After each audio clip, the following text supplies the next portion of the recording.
In India, sixth phase of general election is underway in 58 constituencies spread across 6 states and 2 union territories. Till 11 a.m., around 25.76% voter turnout has been recorded.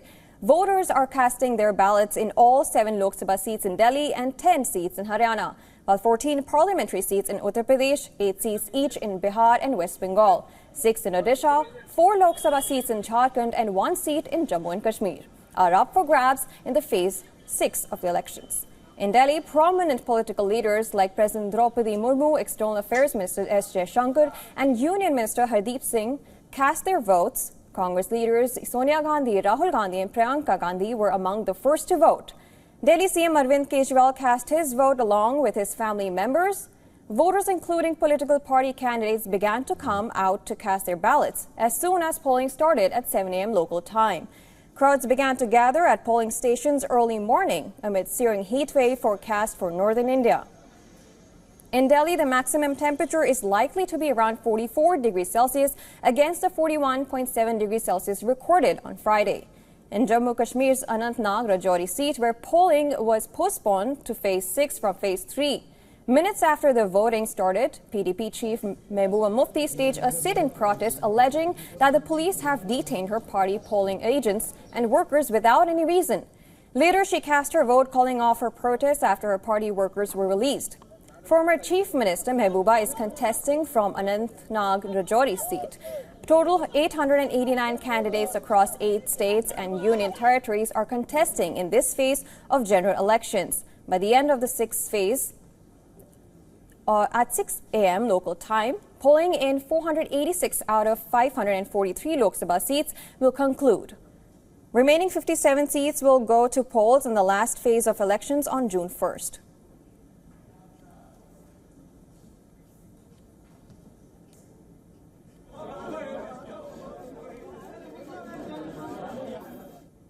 Now, to get you all the updates, our correspondents are found across key locations in India. Right now, we are being joined by Idris Lone, live from Anantnag in Jammu Kashmir, and Dharmjot Kaur live from Gurugram in Haryana.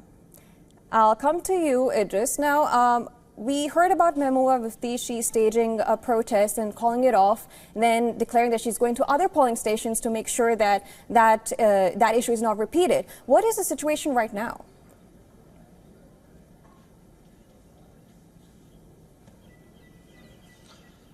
Well, to give you a brief about the situation on the polling booths, let me tell you that the percentage so far has been 23%. So if we compare it to 2019 parliamentary elections, the total percentage was 9%. So we've already crossed that at around 11 o'clock. So it seems that people are coming out in huge numbers in every nook and corner of the Anantnag parliamentary constituency. Talking about the security measures, the whole of constituency was on security alert, especially after there were twin attacks just a couple of days ago in the Anantnag district only, in which one former Sarpanch and 2 tourists were injured. One former Sarpanch was killed. After that, security forces did alert the forces all around the constituency. If we talk about the added areas after the delimitations to the Anantnag constituency, it's the Rajouri and Poonch, which lie very close to the line of control. There are around 18 polling stations which are very close to the international border and line of control, which are called the critical polling stations because the security there has also been put on high alert.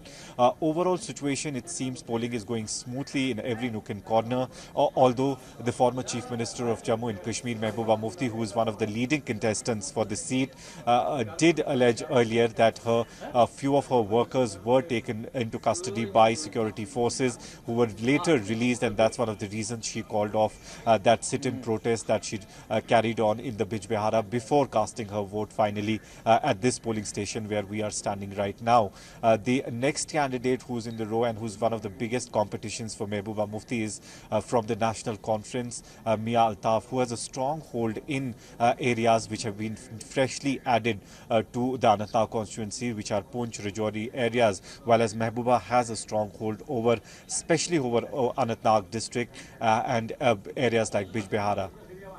Right. Now, Jammu Kashmir is one of the states which has been under the heat wave. What has that impacted the voter turnout in that area?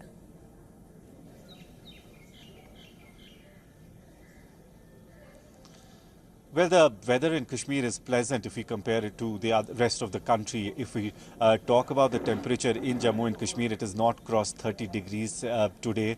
That's one of the reasons that we are seeing a huge number of people coming out and voting. We also saw big lines in the morning, especially of the women voters coming out in huge numbers. And we also saw, especially in Mehbooba Mufti's area, a lot of women did come out in huge numbers. But heat wave, if we compare it to the rest of the India, does not really hamper the voting percentage, especially in Jammu and Kashmir, because the weather is quite pleasant. It is a little sunny at the moment, and that's one of the reasons that we've seen that the lines that we saw earlier and outside the polling stations were huge. And now, since we are heading towards the lunchtime, there would be a lull period, and after 2:30, we'll again see people coming out in numbers, huge numbers, to cast their vote. Right. Now, I'll come to you, Dharmjot. So we know that BJP is going to all 10 seats. 10 seats are up for grabs, and BJP is taking all of them there. In opposition, we have the Congress at 9, and 1 is being contested by AAP. How does it look on ground? Well, Jyotsna, as far as Haryana is concerned, the state, of course, is bringing a lot of attention to the voting today because of how the landscape has shaped over the last couple of months. We saw the ruling BJP, who is, also has had the majority at least till a couple of weeks ago at the state level, and of course is also present at the centre for the last 10 years, in what it calls the double engine mechanism, which has been its vision for all states for a long time now. So interestingly, we saw the chief minister change 2 months ago. Then 2 weeks ago, we saw the BJP losing absolute majority in the state. So a lot of political dynamics changing on that front, and also changing at a very critical time as we see that Haryana is casting its vote for the Lok Sabha elections today. So it'll be interesting to see if, what is happening in terms of the state administration and the mood on the ground will also reflect for the general elections, because in the past, Haryana has voted, in technical terms, we refer to Haryana as a bellwether state, which basically means that the state votes in the direction, that results in the ruling party winning with a clear majority. So in the past also, Haryana has voted for the Bharatiya Janata Party in 2019. If we go by those standards, the expectation would be that they would follow suit. But the landscape that has changed, the political climate that has changed in Haryana, that could be a very interesting factor which may lead to a U-turn of events, so to speak. So as we've said before, that Haryana is an agricultural state. It's it has a large presence of farmers. After 2019, we've seen 2 farmers protests, one in 2020, one that is currently ongoing at the Haryana-Punjab border. Will that have an impact also on the ongoing elections is a big question. Will the aftermath of a series of protests by the wrestler community also, which, as we're aware, major wrestlers of that represent India at international levels, they come from the state of Haryana. So their months-long protests and the fact that it created a lot of ripples and made headlines for months in a row, will that also have an impact? Will the Jat community that is prevalent in Haryana, it has a percentage of about 28 to 29%, will they vote in favor of the ruling party or the opposition, or will the non-Jat community come together from different walks of life and vote the BJP back to power? So a lot of unanswered questions at the moment, a lot of things that are changing in terms of which party has a greater stake to hold in this election. Of course, that will all be it'll be more clear on June 4th. But all of these things make Haryana an incredibly interesting state to watch out for at the moment, Jyotsna. Right. Now, that was on the political climate. Let's talk about natural climate. Now, heat wave is prevalent in North India. And no, it was pleasant, as we see Idris said, that it was pleasant in Jammu and Kashmir. But how is it like in Gurugram? Are people being affected by it? What kind of measures do you see? And do we need umbrellas now to go out and vote? Well, I wish I was in Idris' shoes at the moment, because the situation here in Gurugram is nothing like what it is in Srinagar. We're currently touching about 42, 43 degrees Celsius at the moment. So it's sweltering right now. Humidity is also at a high.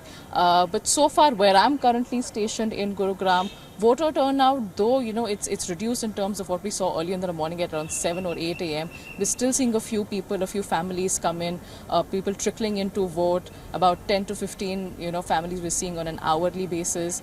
As of 11 a.m., the voter turnout in Haryana was a little lower than the national average. We're at 22% at the moment. But it is expected to pick up like it always does in the previous phases as well. The afternoon will see a lull.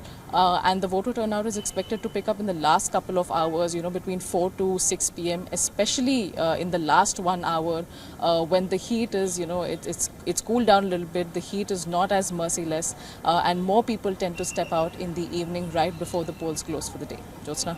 Right, so we definitely recommend an umbrella for you and the voters who are going out to vote. Now, that was our reporters Dhamjot and Idris, Loon from Kashmir and Dhamjot from Gurugram. We will be making more developments will happen. We will bring it all to you. That's for that.